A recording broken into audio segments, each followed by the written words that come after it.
You found yourself in a playlist that actually shows you how to build out an app with a real backend. When coding in this series, I'm going to show you how to code with artificial intelligence, as if you've never coded before, we'll be using Cursor AI paired with Firebase, which will be our backend. In order for me to do this series correct, I'm going to have to break this down into multiple episodes. In this video, we're going to be setting up a React-based app within Cursor AI. We're going to be connecting it to GitHub. We're going to be connecting it to Firebase. Basically, we're getting everything ready for all the backend functions will run. Therefore, in this series, let me show you everything you can do with a backend when it comes to app development, and specifically using artificial intelligence to help us along the way. Next episode, we'll be setting up hosting, a real domain. Third video will be authentication, a user's ability to log in, log out. Fourth lesson will be Firestore. This is going to allow us to store data for specific users, so when they log in, they get personalized information. Fifth lesson will be functions, setting up functions within Firebase, which then translates to Google Cloud. How do you read functions? How do you understand functions? Specifically in this series, though, I'll show you how to do an API call when it comes to OpenAI, because as we know, this is a new market, and artificial intelligence integrated SaaSes are very, very popular. You're like, Corbin, how do you know if they're popular? Well, I'm currently building out my own software called bumpups.com.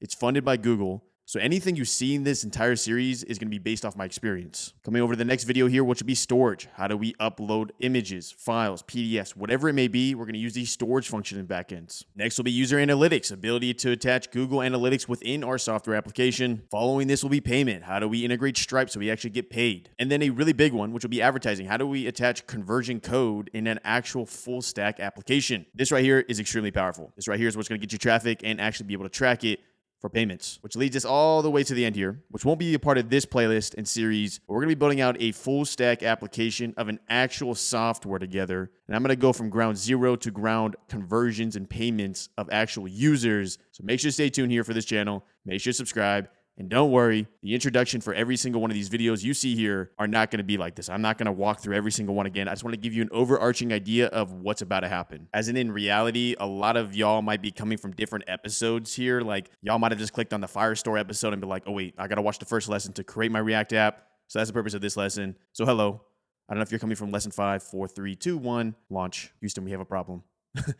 And one last thing before we jump into this video, this playlist, its purpose is for purely back-end development, which honestly seems like a very undersaturated niche within YouTube and content. Kind of makes sense. A lot of people that do content probably aren't actual software engineers.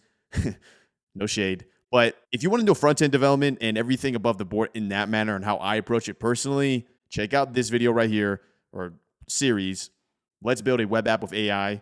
That goes over front-end. This entire series you're about to see right now is not front-end heavy. If anything, I'm going to give you some pointers here and there for front-end, like good use cases and how to approach front-end. But the majority of this series is purely for back-end, which I already know. Some of you are like, yes, Corbin, we need this. I don't see this anywhere else on YouTube. Okay, I got it. Let me show you how to actually build out a backend. From my understanding, I should be providing Google Docs in the description down below. If I don't, then I'll just provide a ChatGPT chat that is lasered in to help you throughout all these lessons.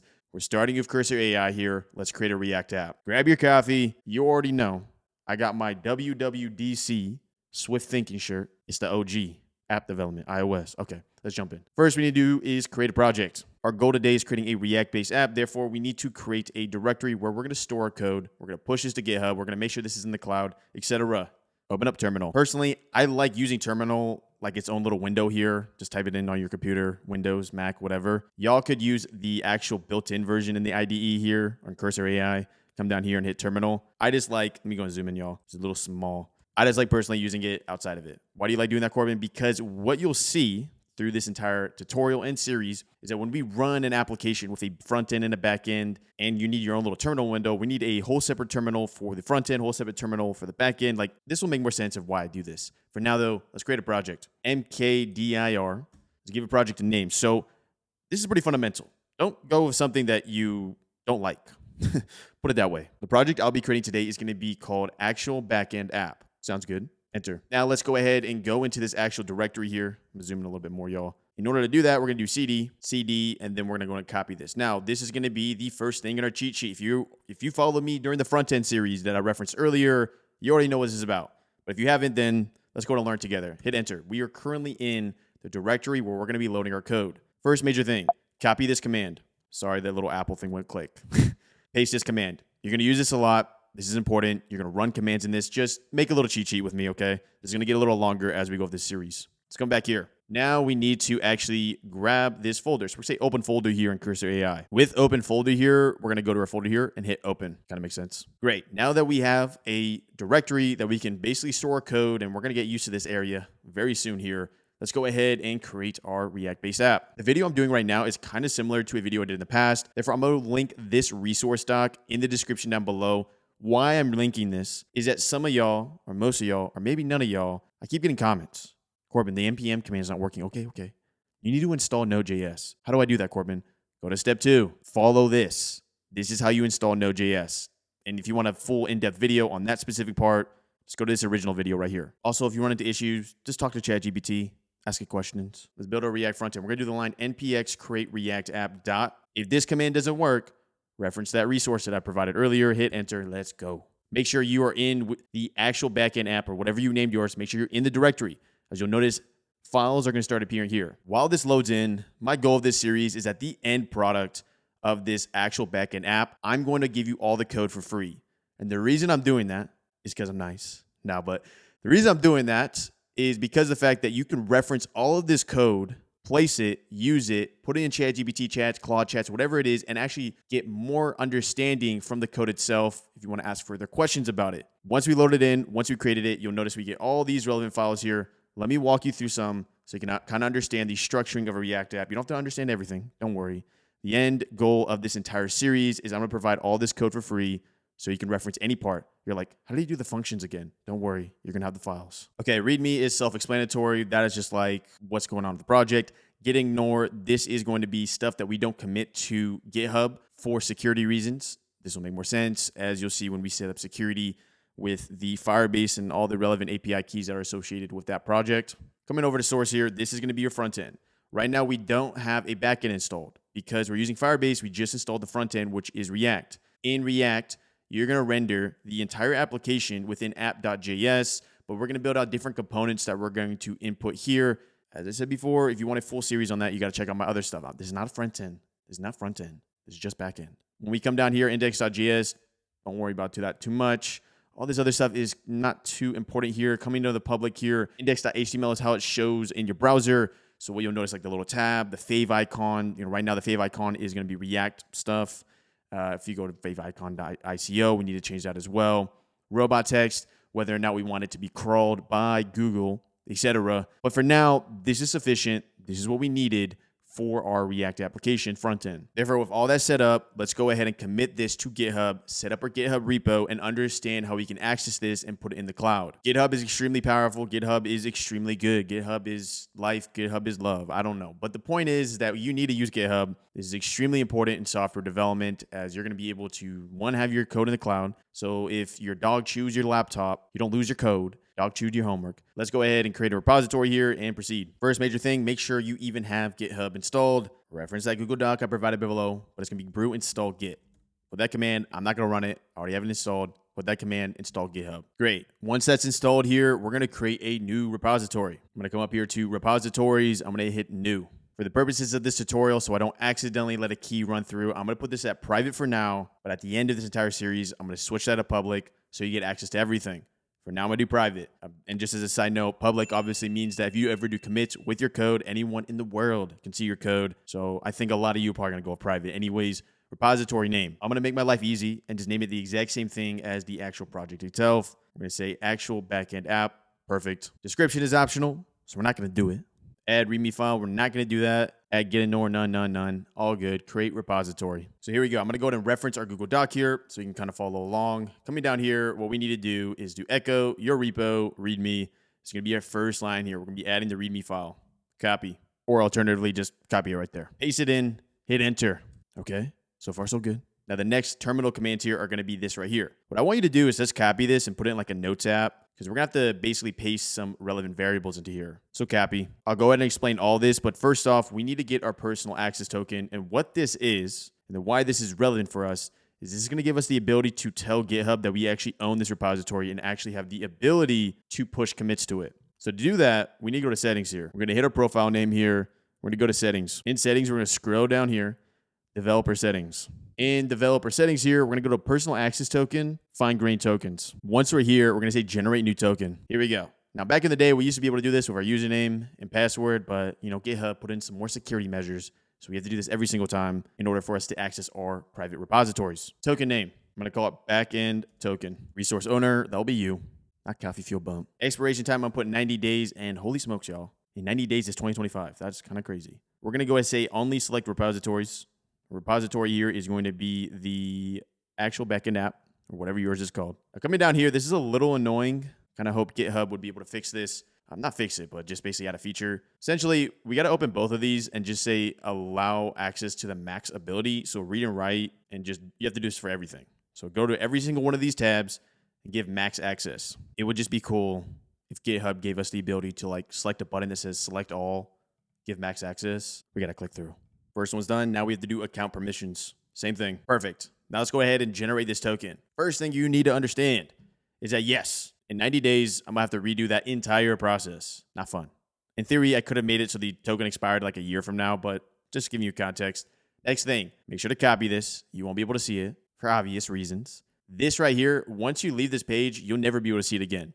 So copy it, use it correctly, proceed. All right, now let me go ahead and explain what's going on here with the other parts. GitHub.com, your username. Your username is, you guessed it, your username. So for me, it's Coffee Fuel Bump. So I'll be pasting Coffee Fuel Bump right there. Your repo.git is the repo you just created, which is found right here. For me, it's actual backend app. You copy that, you paste it right there. Therefore, do that for all of them. Your username, put it there. That access token we just got access to, that kind of sounded weird. Put it right here. And then your username again and your repo again. It is preferable you just do this all as one paste. So let me go and do that. Now, obviously, I can't show you the entire block here because my access token's in it. But just from the first line, you will see Coffee Fuel Bump, actual backend Git. So after some debugging, I realized that I actually didn't get full access to that token. I gave no access for the contents, which is very important. So I'm going to go ahead and change that to read and write. I'm going to save again. I'm going to update again and proceed. Therefore, if you're running into errors and it's just like, this doesn't really make sense of why I'm running into an error, I would encourage you to check out the Google Doc, ChatGPT, or just check the token itself, where you may have forgotten to give access to one of these categories. I'm going to hit update. Just in case you run into the same situation I did, all you have to do is come back to that developer settings in GitHub, go to edit, see if you're all good. On top of that, if you want to regenerate your token, you can simply hit regenerate token here. So I'm going to do that. This allows you to actually give the further expiration date. So I'll do 90, regenerate token. Therefore, to circumnavigate all of this, I'm going to make my life easy. I'm simply just going to copy these 3 lines here. Hit copy. Make sure we're in the correct directory. As I explained earlier, paste those lines in, hit enter. We are going to be noted here for us to, and the reason it's giving me an error on like it already exists is because I already set this URL as the origin. To do so, that is a line git remote add origin. For now though, this is going to prompt you to ask for the username. Let's provide it. So for me, it is Coffee Fuel Bump. It's going to come up here and copy. Hit enter. Now for the password, you would assume this means like your GitHub password, but no. This right here, we're going to be pasting in our token that we just created. It's a little weird in terminal. When you hit paste, it looks like nothing is there. Trust me, it is. So Command-C, Control-C, paste it in there. Now that it's pasted, hit enter. There we go. Okay, it all works now. So if I reload this, we're going to see our branch. Here we go. I want to point out this part can get a little frustrating when running into errors. So use ChatGPT, leverage that Google Doc, proceed. For now, though, we have successfully pushed this repository to GitHub. Let's just start off by doing a first commit together so you can understand how to take local code like this and a little bit of the infrastructure. So to do so, we're just going to change our README here. I'm going to Command A, delete all this, and just say new software, actually learn backend. With that done, notice a couple things. First thing, file itself changes color. Second thing, little branch down here has a little asterisk. That means that it is different than what we saw in the GitHub branch. E.g., the README looks like this in GitHub, but the README in local looks like this. There's a difference, therefore asterisks. Let's go ahead and push this. We're going to say git add dot. Get used to these commands as well. This is something you're going to type in a lot. Git commit -m. This is going to explain what you just did. This could be anything though. But for me, I'm just going to say README change, quotation mark, boom, git push origin, and this will be the branch name. So right now we're in the branch of main. Therefore, we'll do git push origin main. This will push us to our GitHub right here. If I hit reload, boom. And then what you'll notice is that on top of that, we have the nice little branch right here. And then with this branch change that we just pushed, we can actually see what the heck just happened. So we deleted all of this and also added this little comment here, but deleted all of this. And then we added that line, new software, actually learn backend. As we continue with this tutorial and this entire series, this will all make more sense as it's going to become more natural to you. For now, this might feel like a lot, but don't worry. Over time, this is all easy or relatively easy. Once we push, it is no longer blue over here. And on top of that, it is no longer an asterisk over here. We're good. Let's go ahead and do our last step here where we're going to connect our backend. This will be Firebase to put us in good practice here. And so you can start understanding Gits and how it works when it comes to branch development. We're going to do this. We're going to do Git. Well, first off, let me just show you this command, Git branch. Add these to your cheat sheet if you want to, that little cheat sheet we made earlier. Now in software development, what you want to do is that any fundamental or just really any changes, you rarely want to work in the main branch. I want you to think of the main branch like we don't touch this. This isn't prod. This is like development. This is live. Therefore, when you make changes or do development, you're going to do separate branches. This also is really clean for code in the sense of like, what did I do right here? Oh, this was associated with the new footer branch where I just created a footer and all the code associated with the footer, at least initially, was in that branch. Early days of development, you could just keep pushing a main if it's not actually deployed. You don't have to care as much, but it's always going to be in good practice. So therefore, we're going to do git checkout -b, and give it the branch name. So for this, we'll say Firebase add, because we're adding the Firebase. Enter. So now we're in our new branch called Firebase add. This will make more sense as we keep going here. All you need to know is that right now, we're good to go. You'll notice that it'll change down here, and we are currently in Firebase add. Let's jump over to Firebase real quick. And what you need to know about Firebase is, especially in early development and doing everything you're going to do in today's tutorials and series, you're basically going to pay no money, as that is going to be part of the Spark plan where it is no cost. This is just to get you comfortable with the platform. This gives us the ability to do firestore functions. Basically, everything we would want to do, we can do within the Spark plan for the most part. Even if we go to the Blaze plan, that is pay as you go. There is no fixed fee. And I'm pretty sure Google Cloud has like a promotional thing where you sign up, you get $300 worth of credits for free. Let's proceed. Okay, let's go ahead and say create project.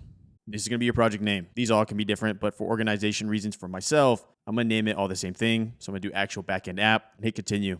Okay, so then we're going to go ahead and enable Google Analytics for this project because I'm going to have to show you how to do some really cool stuff with that. For the account, we'll just say default account for Firebase. Automatically create a new property, create project. Here we go. We are creating an app that will actually have a backend. I know. Surprising for YouTube. Here we go. Let's say continue. Now that we're in our actual app here, we're going to go ahead and get started. Because in today's video, we're not doing iOS, not like the WWDC. We're doing a web app. Select web app. For the web app, we're going to give this a nickname. And you can probably already guess what I'm going to give it. I'm going to have consistency in my naming here, so I'm just going to call it actual backend app. We're also going to set up Firebase hosting, but this won't be in this video. This is going to be the next video. So if you want to see that, make sure to stay tuned here. Make sure to leave a like if you felt like you learned something up to this point. Why? Because it's free. Register app. For these next steps, I'm actually going to skip it because these next steps have to do with hosting. Therefore, all I wanted to show you in today's tutorial is setting up our Firebase backend with a React frontend. So let me go ahead and show you how we deploy that front end. And then in the next lesson here, you're going to learn how to do hosting with it. And what hosting is Firebase's way of giving you a custom domain, and is actually really relevant in the context of the backend, as when we do function calls, whether that's through API requests or HTTP callables and this stuff that will make more sense, we need an actual URL rather than localhost 3000. Let me just show you how to launch this though. So we're in Firebase add, and for React apps, it's pretty simple. Make sure you're in your directory and just do npm start. Hit enter here. This is going to build into localhost 3000, and we're going to see what's here rendered in a local environment. For more context, a local environment is you don't have to connect to the internet and it runs locally on your machine. This allows you to really mess around. So if you really mess up in the code, you're not breaking something significantly and you're not really like getting charged anything. Like obviously you're getting charged if like there's an AI API endpoint here and you're using it in the local, but you know what I mean. Localhost 3000 is a front-end engineer's dream. You're able to make instant changes and it get reflected in the code. Just as an example here, if I come down here to save and reload and be like, no. And then it shows up here. Idea being that we get instantaneous changes. As you'll notice later on in this tutorial or this series, you're going to notice that when we have to actually deploy to an actual application, either in QA or in prod, this would require a little bit more latency because we have to actually push it to a live server comparative to our local machine. If none of that made sense, don't worry. This will make more sense as we keep going with the series. For now, what you need to know is this is really good front-end development. This is really good for instantaneous changes and even good for local back-end development, as you'll see with the Firebase emulator. Therefore, last little thing here is I'm going to create a decent looking homepage here that we can use in our next tutorial rather than this little spinning logo, so that we can just jump into back-end logic right away. Check out that other playlist if you want to see how I do the front end. For now, let me create a nice looking front end. I am back. Went ahead and cooked this up in 15 minutes. Just a simple landing page here, features, tech stack we're using, React, Google Cloud, Firebase, GitHub, testimonials, episodes. You should watch that episode. Get started. Just a nice little CTA here. Scrolling all the way up here, just actually build backend apps using AI. Now, if you want a full in-depth tutorial of front-end development, check out the other videos. I'll walk you through some little pointers here and there of how I created this nice little landing page with like interactive elements as well. Real quick run through of how I did this. First off, app.js. This is where we're going to be rendering most of the app. Therefore, when we're rendering the landing page or the home page in this context, I'm going to simply import it. I'm going to store files or pages that don't require authentication in a folder called unauth for unauthentication, privacy policy, terms of service, sign up, sign in, pricing page, everything of this nature. Here, I went ahead and set up my JS file, went ahead and set up my CSS file, pointer for CSS file. When using a CSS file like this, we can set a root clause here that allows us to change a overarching branding palette color that we have in the front end very fast. For example, if I want to change the section coloring and how it looks, I could go like this. Let's change it to like orange. You will notice that it will change to orange automatically. This is useful in the context of very complex files or very long files, as you will have very, very similar UI throughout your application. Therefore, you want to reference it so you don't have to put out the same color like 10 different times for 10 different CSS elements. Real quick run through of JS. So this is going to be where your logic is going to be situated. It's going to be within the component. Scrolling down here, the return statement is what we see visually in the front end. What I like to do is with assets, if you do have assets, make a folder called assets, have an images folder, have a GIF folder or GIF. Once you do all that though, simply import your front end, render it so. That concludes episode 1 here. We have successfully created our React front end with its connection to Firebase. Let's jump to lesson 2 here, where we're going to be creating hosting with Firebase. If you feel like you learned something, make sure you leave a like. It's completely free. I'm going to go ahead and leave it at the end here. If it exists, it might not exist yet. And I'll see you in the next video. It's time to host this website. Time to host it. Those are 2 random videos. That's my face. I'll see you in the next video.